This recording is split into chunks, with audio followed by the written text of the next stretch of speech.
Hello, bachcho, let's read the question. A wheel of radius 10 cm can rotate freely about its center as shown in the figure. A string wrapped over its rim is pulled by a force of 5 Newton.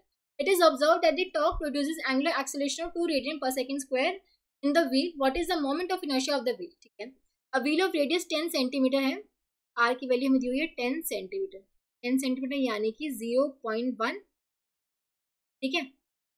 A string wrapped over its rim is pulled by a force of 5 Newton. तो ये string को हम 5 Newton के force से पुल कर रहे हैं. अब इसमें जो टॉर्क प्रोड्यूस होगा उससे एंगुलर एक्सेलरेशन प्रोड्यूस हो रहा है 2 रेडियन पर सेकंड स्क्वायर का. अब देखो torque would be equals to ये जो आर इसका परपेंडिकुलर डिस्टेंस हो जाएगा दैट वुड बी रेडियस के इक्वल, तो आर इंटू में एफ हो जाएगा. आर की वैल्यू कितनी है 0.1 और एफ की वैल्यू कितनी है 5 न्यूटन. ठीक है, तो ये आ जाएगा और 5 इंटू में 10⁻⁻1 newton metre that would be equals to I into में अल्फा. ठीक है, तो ये आ जाएगा आई आ जाएगा 5 इंटू में 10⁻⁻1 डिवाइड बाई अल्फा.